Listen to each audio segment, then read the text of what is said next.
ಲಾಸ್ಟಿಗೆ ಟ್ವಿಸ್ಟು ಆಗ್ಬೋತೆ. ಇಷ್ಟು big boss ನೋಡ್ತೀರಾ ಅಲ್ವಾ? ಹೌದು. ಓಕೆ, ನಿಮ್ಮ ಫೇವ್ರೇಟ್ ಆಟಗಾರ ಯಾರು ಮ್ಯಾಮ್? ಸಂಗೀತ. ಯಾಕೆ? ಅವ್ರು ತುಂಬ ಇನ್ನೋಸೆಂಟ್, ಸ್ಟಾರ್ಟಿಂಗಿಂದ ಅವ್ರು ಇಷ್ಟ ನನಗೆ. ಸ್ಟಾರ್ಟಿಂಗ್ ಇಂದಾನೆ ಇಷ್ಟ. ಏನಕ್ಕೆ ಇಷ್ಟ, ಏನಕ್ಕೆ ಇರ್ಬೋದು ಅಂದ್ರೆ ತುಂಬಾ ಜನ ಇದಾರಲ್ವಾ, ಲೇಡೀಸ್ ಅಲ್ಲೂ ಇದ್ದಾರೆ, ಬಾಯ್ಸ್ ಅಲ್ಲೂ ಇದ್ದಾರೆ. ಹೌದು, ಅವರ ಒಂಥರ ಜೆನ್ಯೂನು. ಯಾವ ಥರ ಹೇಳ್ತೀರಾ? ಲೈಕ್ ಎಲ್ಲರ ಜೊತೆ ಅವರೆಲ್ಲರ ಜೊತೆ ಫ್ರೆಂಡ್ಶಿಪ್ ಮಾಡೋಕೆ ಇನ್ವಾಲ್ವ್ ಮಾಡ್ತಾರೆ.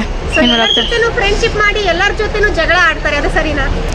ಜಗಳ ಆಡ್ತಾರೆ ಅಂತ ಸರಿ ಅಲ್ಲ, ಅವ್ರು ಸುಮ್ಮನೆ ಜಗಳ ಆಡಲ್ಲ ಅಲ್ವಾ, ರೀಸನ್ ಇಟ್ಕೊಂಡು ಜಗಳ ಆಡೋದು. ಇವಾಗ ಡ್ರೋನ್ ಪ್ರತಾಪ್ ಅವರು ಮತ್ತೆ ಸಂಗೀತ ಅವರು ಅಕ್ಕ ತಮ್ಮ ಅಂತಾನೆ ಫೇಮಸ್ ಆಗಿದ್ರು. ಹೌದು. ಸೊ ಏನಕ್ಕೆ ಫೋಟೋ ಹಾಕಿದ್ ಸರಿನಾ ಸಂಗೀತ ಅವರು?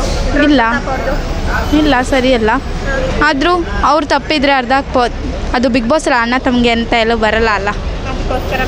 ಡ್ರೋನ್ ಪ್ರತಾಪ್ ಏನಪ್ಪ ಅಂದ್ರೆ ಫೈನಲ್ ಅಲ್ಲಿ ಆಟನೂ ಚೆನ್ನಾಗಿ ಆಡಿದ್ರು, ವೋಟಿಂಗ್ಸ್ ಅಷ್ಟೇ 420 ವೋಟಿಂಗ್ಸ್ ಇದೆ, ಬಿಕಾಸ್ ಅವ್ರು ಕಾಮನ್ ಪೀಪಲ್, ಅದಕ್ಕೆ ವೋಟಿಂಗ್ಸ್ ಇದೆ. ಫೈನಲ್ ಟಿಕೆಟ್ ಏನು ಸಿಗಲಿಲ್ಲ ಡ್ರೋನ್ ಪ್ರತಾಪ್ ಅವರಿಗೆ?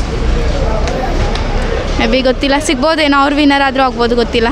ಲಾಸ್ಟಿಗೆ ಟ್ವಿಸ್ಟು ಆಗ್ಬೋತೆ. ಇಷ್ಟು ಆಗ್ಬಿಡುತ್ತೆ. ಓಕೆ, ಟಾಪ್ 1 ಟಾಪ್ 2 ಟಾಪ್ 3 ಯಾರು ಬರ್ಬೋದು ಮ್ಯಾಮ್? ವಿನಯ್, ಕಾರ್ತಿಕ್, ಸಂಗೀತ ಯಾರಾದ್ರು.